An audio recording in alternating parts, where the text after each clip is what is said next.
Olá, boa noite, tudo bom?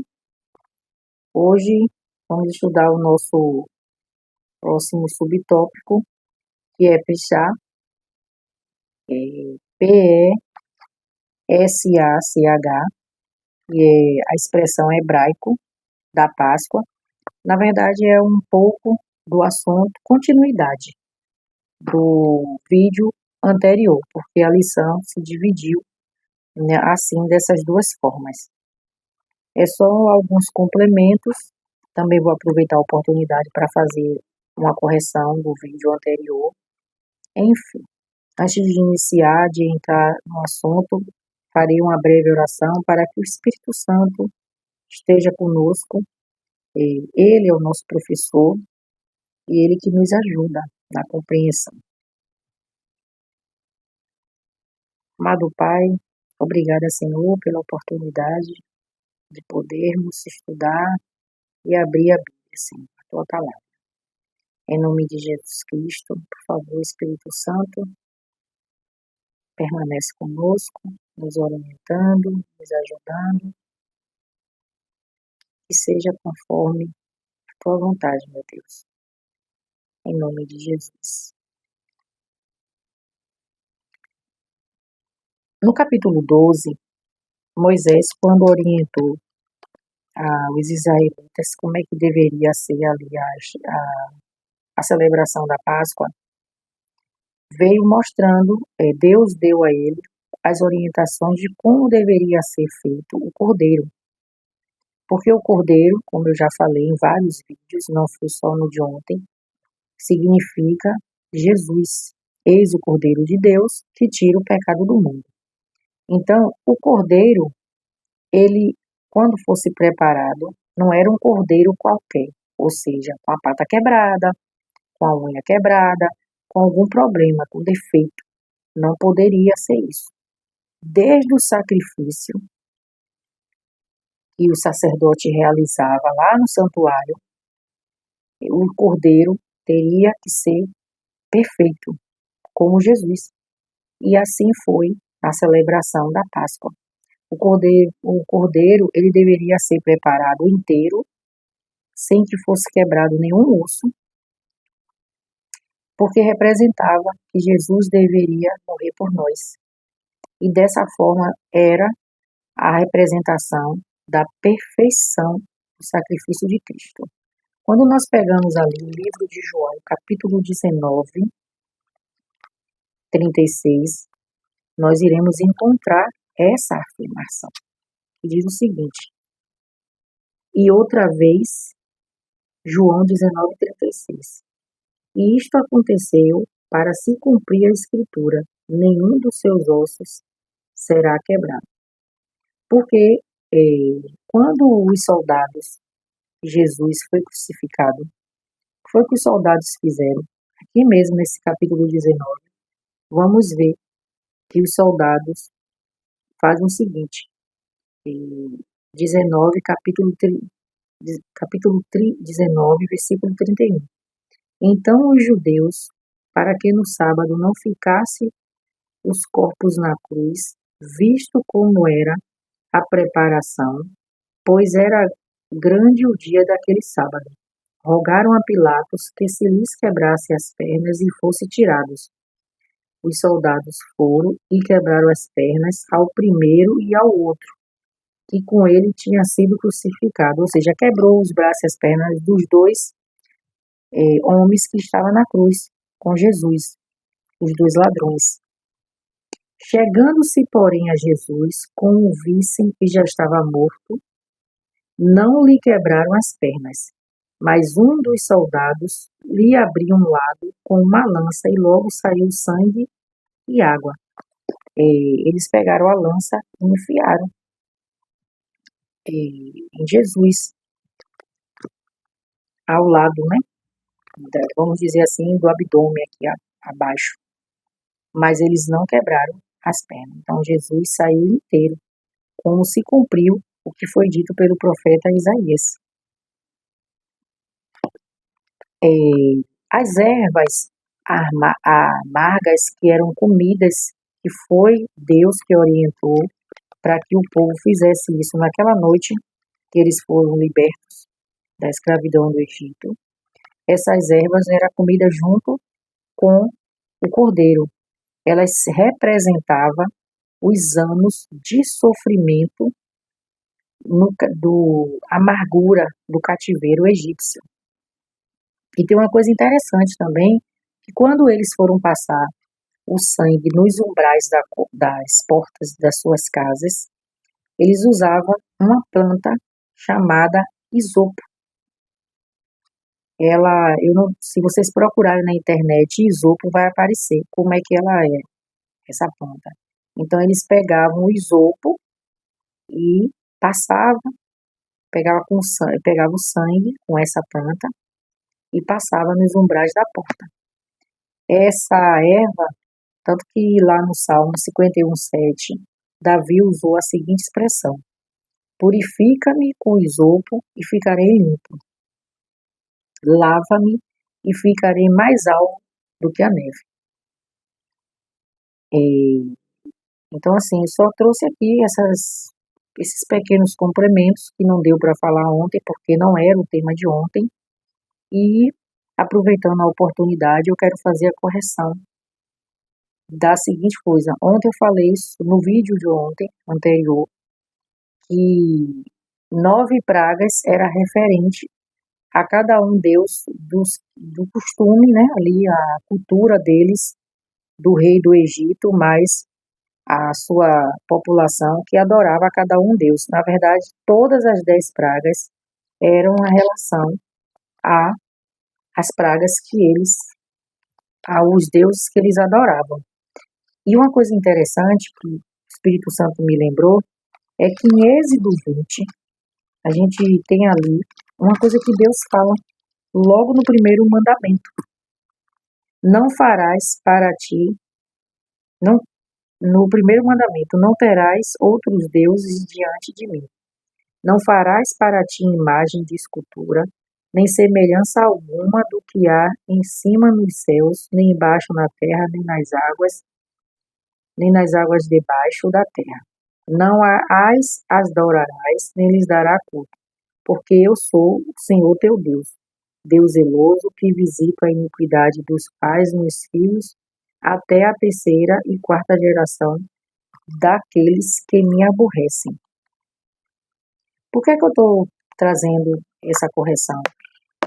Porque eu não posso estar ensinando algo que não é verdade.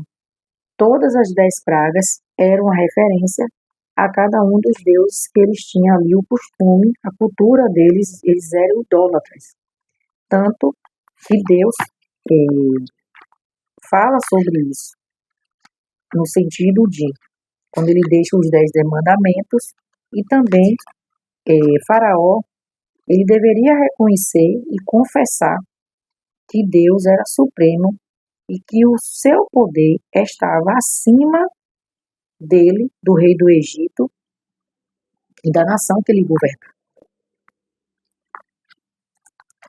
Outra coisa também que eu quero trazer uma informação que eu não passei, tenho que passar, lá em Apocalipse 16, vocês pegando, pode ler, porque não é coisa da minha cabeça e também não quero assustar vocês, mas é necessário, eu tenho que passar essa informação porque é o correto. Apocalipse 16 vem falando ali de 7 flagelos.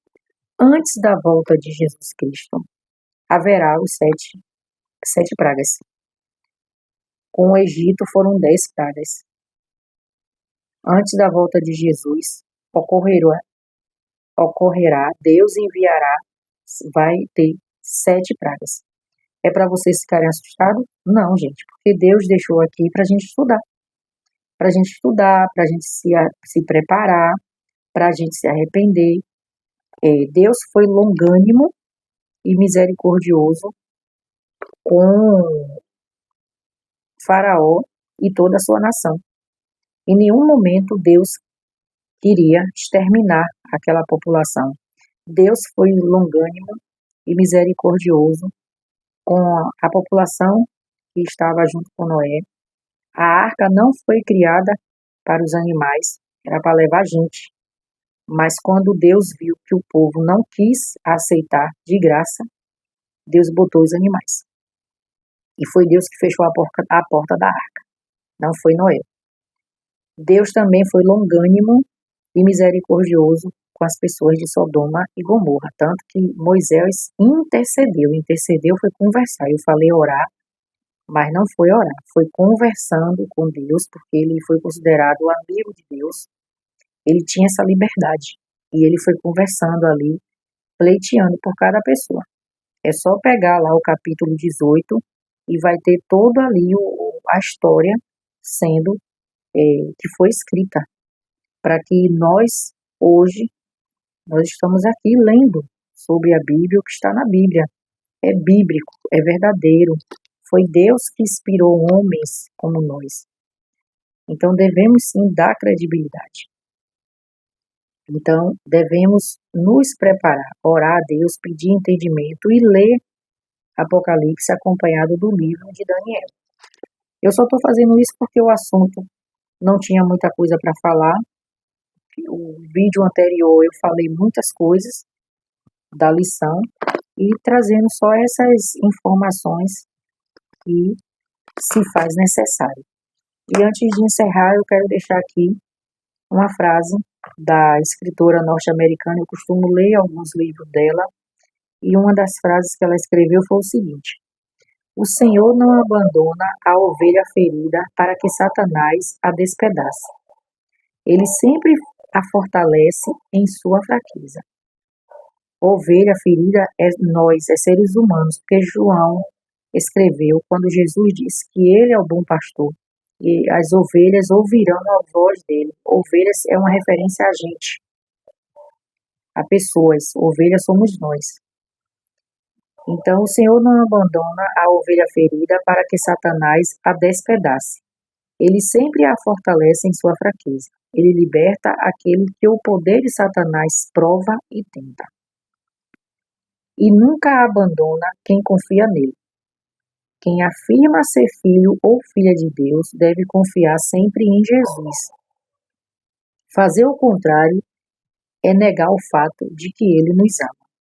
Eu achei ótimo esse texto, e no final ela escreveu assim: Deus deseja que seu povo se prepare para a crise prestes a vir. Preparados ou não, todos terão de enfrentá-la, e somente os que têm levado a vida em conformidade com a norma divina permanecerão firmes naquele tempo de prova. Então, coisas estão por vir, e nós temos que estar preparados. De que forma? Lendo a Bíblia e conhecendo mais da história dos nossos irmãos que estiveram primeiro aqui do que nós, para que possamos para que possamos ficar firmes nas promessas do Senhor. Não tenho mais nada para falar sobre a carne do cordeiro, mais um acréscimo aqui. Ela devia ser comida para alcançar o perdão dos pecados. Não basta só crer em Cristo. Devemos também, pela fé, receber constante força e nutrição espiritual mediante a sua palavra. Então, essa foi o tópico de pesar do dia 29 de julho. Obrigada pela atenção e até o nosso próximo tópico, que será o juízo divino. Que é do dia... É o juízo divino? Não. O juízo divino é quinta-feira. Passando a tocha é o nosso próximo tema, que é da quarta-feira, dia 30 de julho. Fiquem com Deus. Obrigada, Jesus Cristo, porque dia após dia tem tido paciência com cada um de nós, mas também tenho aprendido que a conta vai chegar. Ou seja, no dia que o Senhor vier nas nuvens do céu, acabou o tempo para todos nós. E hoje, se ouvirdes a sua voz, nenhum de nós venha endurecer o coração.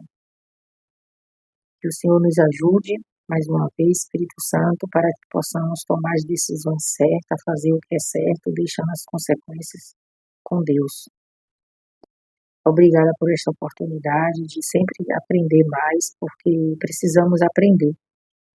Aprender com os erros dos nossos irmãos, mas aprender para que possamos também ensinar outras pessoas a se preparar com a gente para o grande dia do Senhor, porque o Senhor virá e eu quero ir para o céu, eu já não aguento mais tanto sofrimento. Acho que nenhum de nós mais aguenta mais nada. Mas obrigada por nos fortalecer e colocar em nossa mente a esperança da tua breve volta. Obrigada, Jesus, em teu nome, Jesus Cristo. Amém.